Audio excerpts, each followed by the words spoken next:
बहुत खास तस्वीरें आ रही हैं, वो हम अपने दर्शकों को दिखाने जा रहे हैं क्योंकि तमिलनाडु में एक्टर विजय ने कमाल कर दिया है। और ये एक्टर विजय के घर का वीडियो हम आपको दिखा रहे हैं। ये उनके आवास का वीडियो है जहां पर देखिए किस तरह से जश्न मनाया जा रहा है। और एक्टर विजय जिन्होंने वो कारनामा कर दिखाया है जो रजनीकांत नहीं कर पाए, जो कमल हासन नहीं कर पाए, तो एक बार फिर एक्टर विजय ने वो कारनामा कर दिखाया है जो कि दशकों पहले हमें देखने को मिला था, जब कोई फिल्मी सितारा आता है और वो सियासत के इस मकाम पर पहुंचता है। ये देखिए,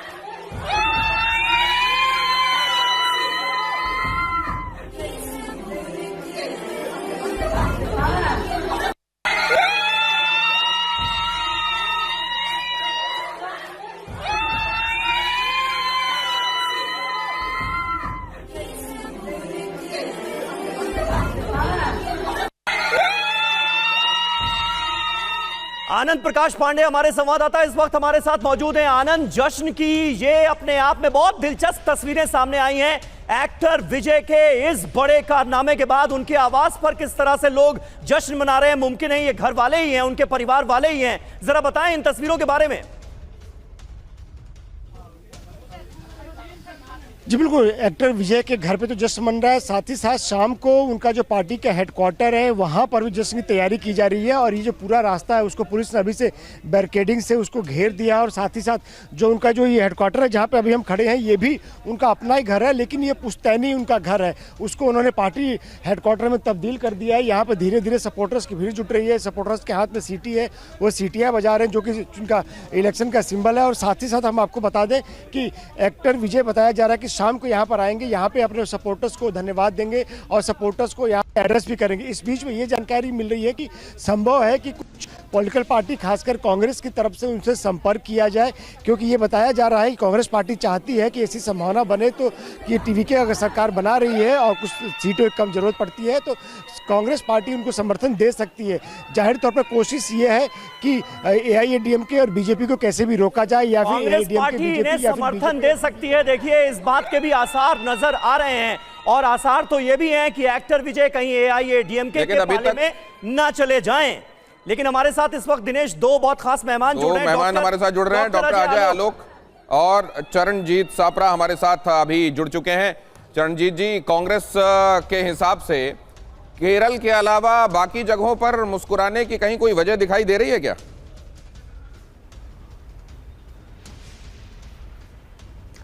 नहीं, देखिए ऐसा है कि केरल के अंदर जो हमारी जिस तरह से लीड आ रही है, निश्चित रूप से वहीं पर मुस्कुराना है। और जहां पर दूसरे राज्यों का सवाल है, तमिलनाडु में जिस तरह से परिस्थिति बन रही है, अभी ये शुरुआती रुझान है, थोड़ा सा और रुकना चाहिए हमको।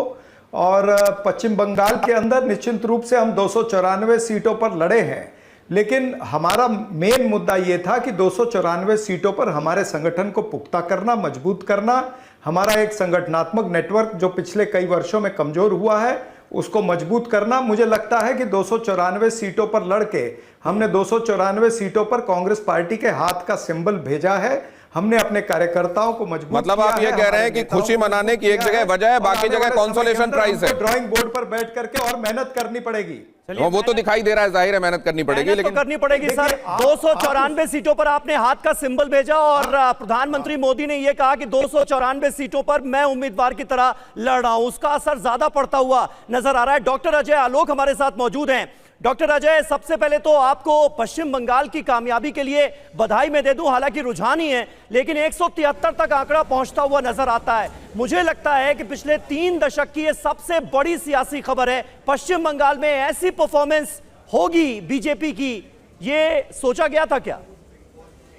देखिए, पश्चिम बंगाल से हमारा भावनात्मक लगाव है, हमारा इमोशनल संबंध है। हम वहीं से पैदा हुए थे, हमारी नींव वहीं पड़ी थी।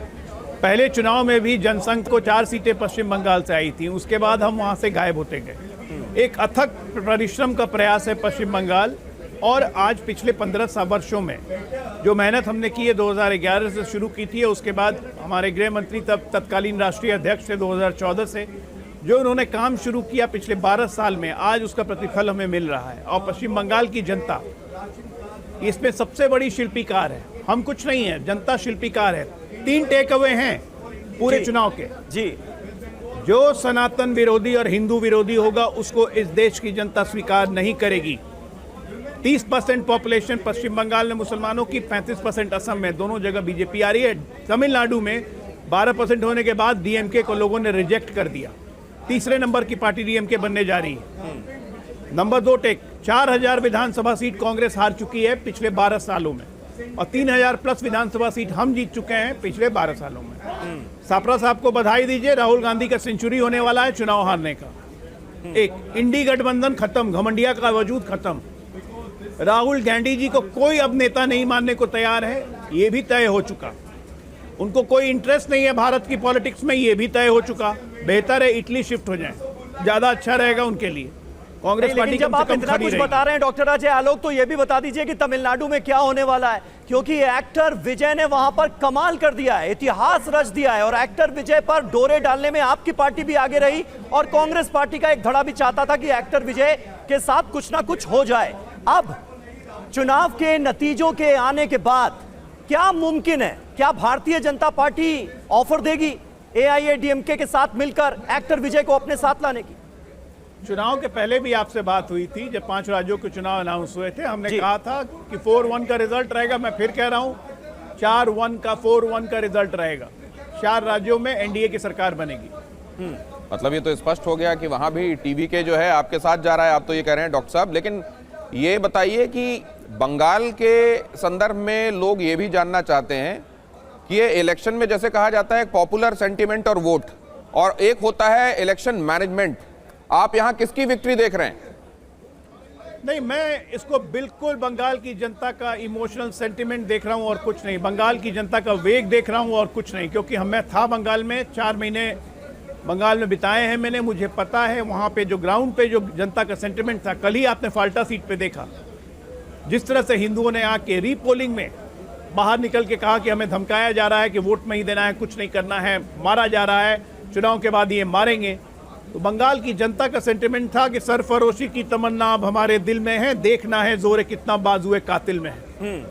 तो कातिल के बाजुओं ने अपना जोर दिखाया, अब जनता का जोर चल रहा है। और सुनामी फोल्ड कर रही है, 173 आप दिखा रहे हैं जी। अब सुनामी वापस जा रही है, सब कुछ समेट के ले जाएगी। ठीक है सापरा साहब, बीजेपी इसे सुनामी बता रही है और साथ ही साथ हिंदुत्व की बड़ी जीत बता रही है। हार्ड हिंदुत्व और डेवलपमेंट का ये जो फॉर्मूला इजाद किया है भारतीय जनता पार्टी ने, आप मानते हैं कि वही आपकी पार्टी की इस दशा की सबसे बड़ी वजह है, या फिर अभी एनालाइज करेंगे? अरे बधाई दे दीजिए राहुल गांधी को सेंचुरी के लिए। नहीं सुनिए, अब सुनिए, ये हिंदुत्व की बात करते हैं, लेकिन इनकी जीत के पीछे जो प्रमुख कारण है वो सत्ता बल, धन बल, बाहुबल और निर्वाचन आयोग का बल है। जिस तरह से निर्वाचन आयोग ने 34 लाख लोगों ने ट्रिब्यूनल में अपील किया है पश्चिम बंगाल में, 34 लाख लोगों को वोट देने से वंचित रखा है, यानी एक पॉलिटिकल जेनोसाइड हुआ है, पॉलिटिकल नरसंहार हुआ है। 34 लाख लोग अगर ये पात्र हो जाते हैं, बढ़िया काम किया इसके बाद में ट्रिब्यूनल में, तो फिर क्या होगा? बढ़िया काम किया इलेक्शन कमीशन ने भाई। हाँ, मैं बताता हूं, क्योंकि केरल के अंदर लॉजिकल डिस्क्रिपेंसीज नहीं हुआ, क्योंकि केरल के अंदर माइक्रो ऑब्जर्वर नहीं आए, क्योंकि केरल के अंदर ये ट्रिब्यूनल नहीं बनाने पड़े, इसीलिए केरल के अंदर ठीक ठाक हो गया। यहां पर ये स्पेशल अरेंजमेंट क्यों किया गया? चलिए, तो सापरा साहब अब थोड़ी देर बाद फिर से मिलते हैं।